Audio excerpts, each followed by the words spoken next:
So, family, there's a game when I was younger we used to play. They called it the telephone game. And see, in the telephone game, normally how the best way to play this game, you would have 5 to 7 players. And what would happen is that someone would tell one person's a message, the next person would tell the person that just communicated that message to the next person, and so on and so on. And by the time it got down to the last person, the message or what was being communicated was not what was actually said in the original sentence. Are you following what I'm saying? Because I'm really saying something really heavy here, family. See, when we look at this thing, this is not sexy what we're about to talk about next, which is conflict. See, today's episode is entitled When a Project Manager Attempts to Reduce the Intensity of the Conflict. Again, when a project manager attempts to reduce the intensity of the conflict. Hey, if you're new to the channel, I go by the name of ED. For all you smart and intelligent folks out there, look, that just simply means Ed. I have a 7-point framework, and those 7 points, what I plan to do is arrest your attention with these quick 7 points. So let's get to work. First point, conflict identification. What does that mean? Project managers have to make sure that they're watching for what? The signs of conflict and being able to recognize even the subtle, I call them passive aggressive type of approaches. What does that look like, ED? Well, I'll give you an example. You send one of your stakeholders a email, and all of a sudden the tone in the email continues to adjust as you guys go back and forth, and they don't want to get on a call. They would rather go back and forth via email because they know that really is not solving anything. All it's doing is taking up your time and their time, but they would rather take up your time. And see, again, this is a subtle sort of passive aggressive because in actuality, they don't really want to do anything, family. I told you this is going to be hard for you to sit through, but I promise you, if you stay to the end, this is worth every bit. If you're trying to be a project manager, if you are a project manager, your head should be going like this, like, man, ED, you nailing this. I know I am. And I'm grateful that you're paying attention and watching. Let's work. Point number 2. Root cause analysis. Always talk about this. See, a lot of times in projects, when we're leading projects, we do a lot of surface level type analysis. What surface level analysis is we sweep it under the rug, or we just discard it, or we put it on our little artifact document, but we don't take action. See, being able to take action and identify, hey, what is going on with this stakeholder and that stakeholder? We need to get in a room, but first let's split them up to find out what is going on. See, that's why I like watching I think it's called Another 48.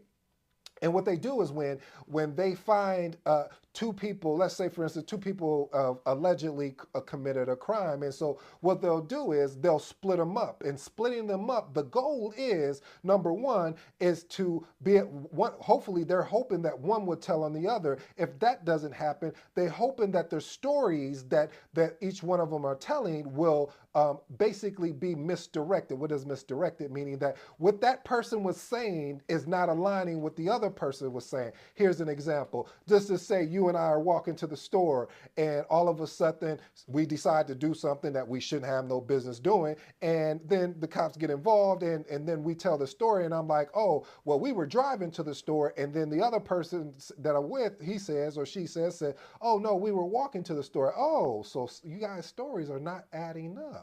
Something is off here. And that's what the thing about root cause analysis, we have to get deep into what is going on. Is it something happening at home? Is it basically a personal problem? Or do you just don't want to be here? If you don't want to be here, you know, we need to find a place where you can be that you can work on. Or are you burnt out? See, a lot of times, family, we forget that when we lead projects, this is not the only project that they're working on. I know we would love to believe that our project was the only one, the be all, the say all, but this is not the only project that they're working on. And sometimes what we have to do as leaders in project management is to ensure we have to do what I call health checks. So doing a health check will be able to look at the root cause to understand what is actually going on, not what you're telling me.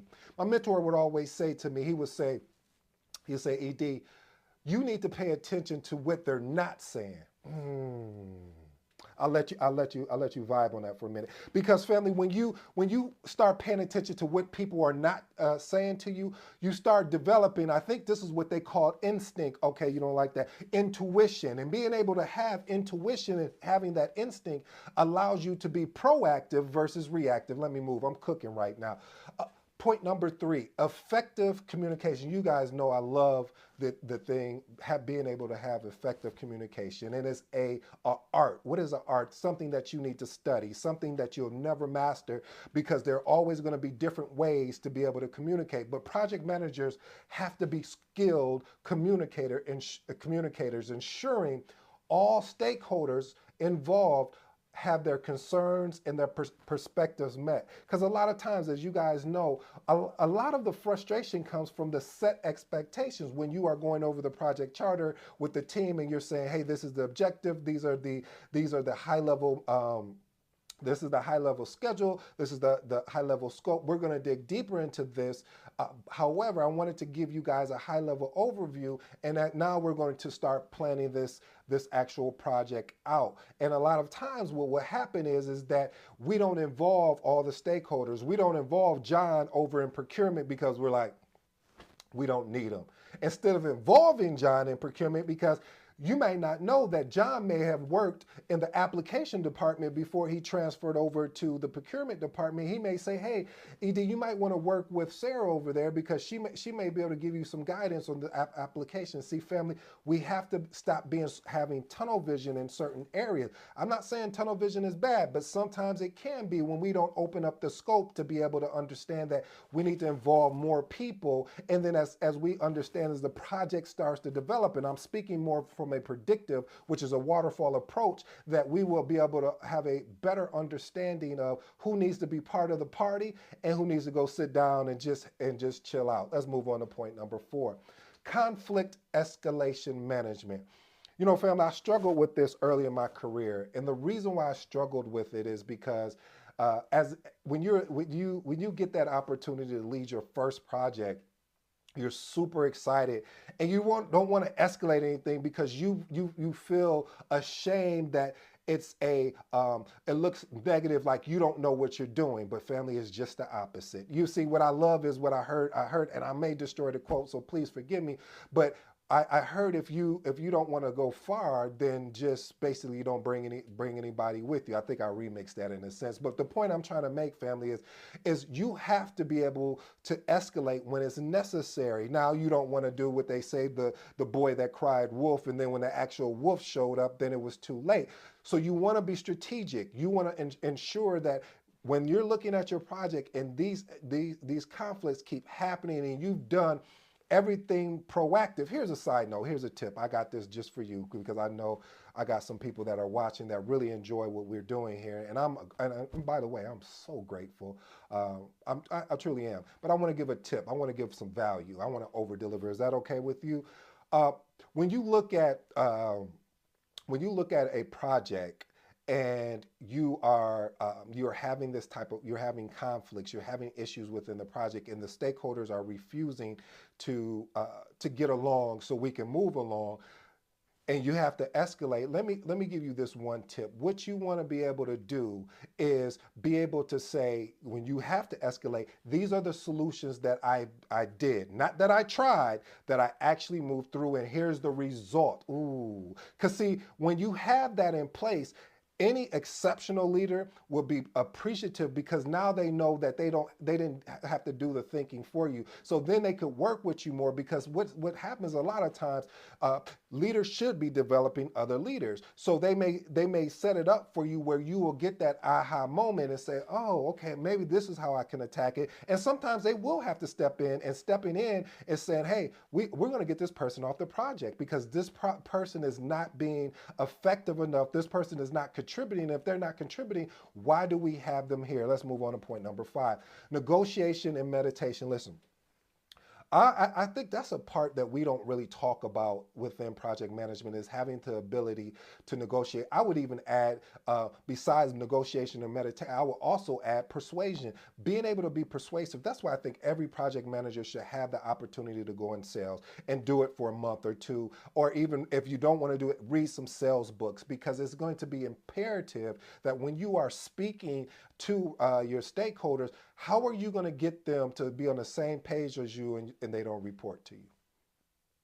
You know how I'm going to tell you how you do that. You have to be just as committed or even more. You have to go above and beyond or even more than what they're doing, because then they'll see your value. They say, oh, this person, he wants to get into the fight with me. He doesn't want to sit on the sideline and just dictate what we should be doing. No, he's willing to assist, and he's not using, I got in trouble for this last time, so I'm coming back again. So if you're paying attention, you can go ahead and comment again. You gotta have to get in there and sometimes help your stakeholders, even though it's not your job, but it's part of your project. And if you're really committed, not interested, you're willing to do what you have to do you can order to do what you need to do. Let's move on to point number 6. Conflict resolution strategies. What does that mean? That means, I shared with you earlier, is being able to have the ability to employ a range of strategies, sort of like compromise, collaboration, avoidance, accommodation. Now, here's the caveat. Pay attention to this, family, because I don't want to lose you on this. This is dependent on the situation.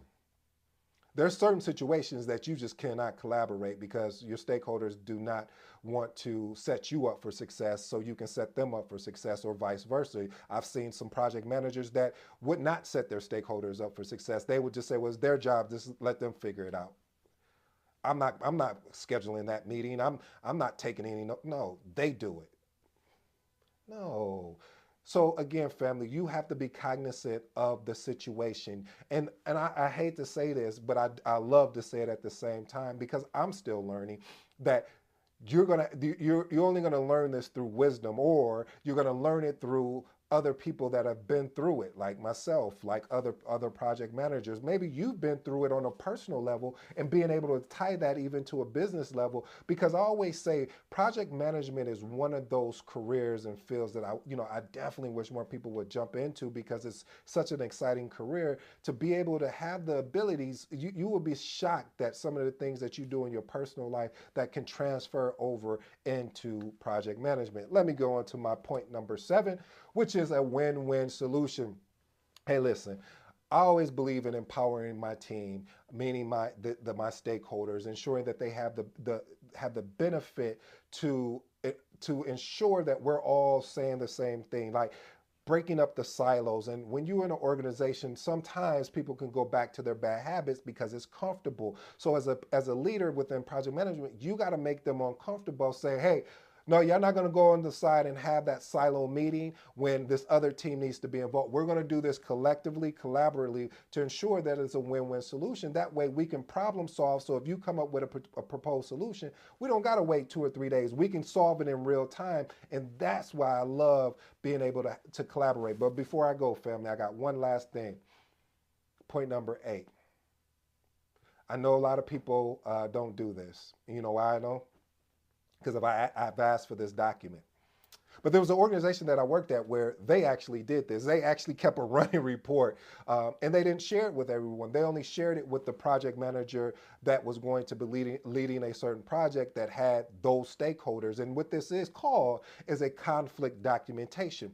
What is that? It's a record of conflicts and resolutions. Basically, I like to call it my lessons learned conflict documentation. Ooh, I like that. Let me tell you why I like that. I like it because now you have an understanding of who's you're dealing with and how it was handled, whether in the past, present, or well, how it can, and so that way it can be handled in the future. This basically allows to prevent, or I should say, meet conflicts head on. Hey, family, I hope you enjoyed today's episode. I've been your boy ED. Until next time, you know my slogan. I'm out.